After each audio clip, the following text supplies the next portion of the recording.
Hi everyone, I am Dr. Jeanette DeWitt with DeWitt Physical Therapy and Wellness, and I'm a physical therapist, an athletic trainer, and a fitness coach. Today we are going to start our September series on DIY, do it yourself, on how to help control your pain symptoms at home with just household items. Today I'm going to teach you how to create your own ice pack. You're going to learn the benefits of ice, when to use ice, and how to make that ice pack. Now, what are some of the reasons and what happens to your body when you apply ice? One of the things that occurs is that the tissue temperature is obviously going to go down. You're going to reduce that tissue temperature, and this can help decrease inflammation. Applying ice will also reduce the metabolism in the area and helps to reduce pain. It also helps reduce muscle spasm.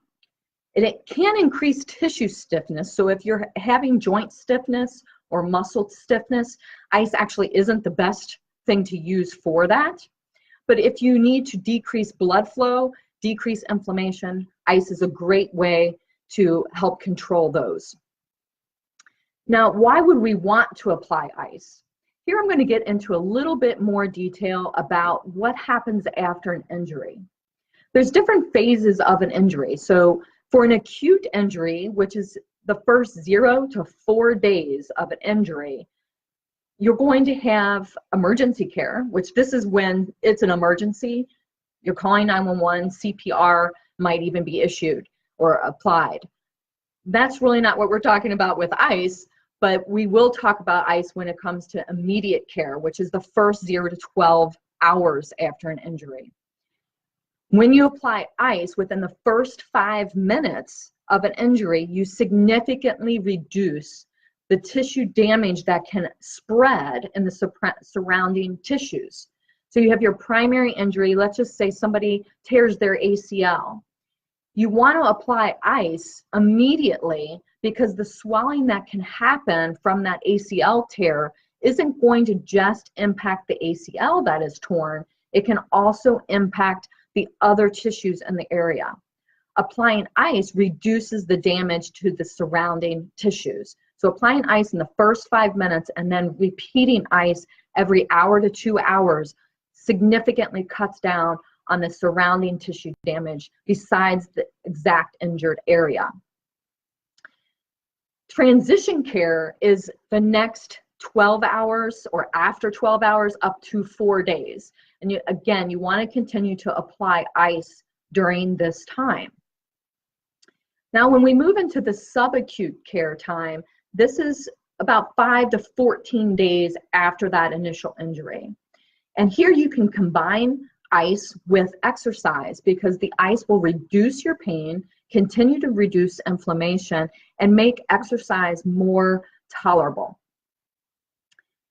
We have 2 other phases, the late subacute acute care phase, and then the post-acute care. And this is post-acute is after 14 days. And after 14 days, ice really, there's no significant research that supports the use of ice after 14 days unless there's muscle spasming occurring or there's still swelling present. So then ice is still warranted to apply. And if you have tissue damage following a surgery because of swelling, you would continue to apply ice as well. But for chronic issues and overuse issues, there's not really a lot of evidence that's going to support applying ice unless muscle spasm and swelling are present. Now, when should you not use ice? If somebody has a hypersensitivity to cold, there's actually a disease called Raynaud's disease. If there's a hypersensitivity to cold, then cold application would be contraindicated and should not be used. You want to also avoid applying ice to an area that does not have good circulation. So for someone who doesn't have good sensation, doesn't have good blood flow, you would not apply ice to that area because they can't feel when it gets too cold or if it goes numb. And then they can get frostbite. If somebody has a cardiac disorder that is known, you also do not want to apply ice.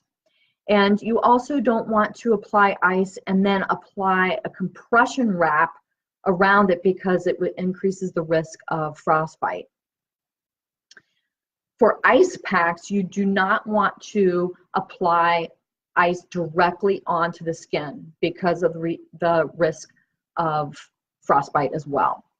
So those are times when you would not choose to use ice. A cold hypersensitivity, a known cardiac disorder. If you're applying a compression wrap, you don't put that on top of the ice pack, and you don't apply ice directly to the skin if you're using a commercial gel ice pack. And you don't put ice in an area that has compromised circulation or sensation. Now, how do you make your own homemade ice pack? You only need a few ingredients. You need a large, resealable or reusable sealable freezer bag. You need a small or the same size 1 gallon reusable sealable freezer bag, rubbing alcohol, and some tap water. I'm going to show you how to make an ice pack. And basically, I have my supplies already here. You're going to take the Ziploc bag or the resealable usable bag, and then you're going to, I've already measured out water, so you're going to pour the water in. And if you're careful, you can just let that sit there.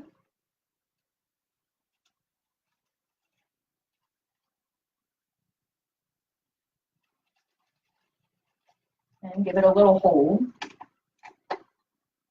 And then you're going to measure out a 1-to-1 ratio of rubbing alcohol. So 1 cup to 1 cup.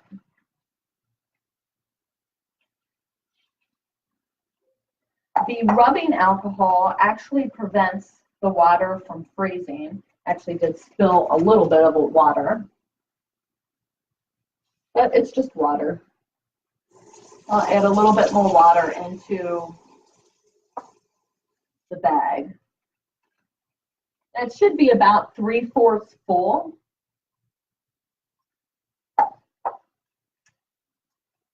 So I like to say it's a 1-to-1 ratio. If you want your bag a little more slushy, then you would add more water.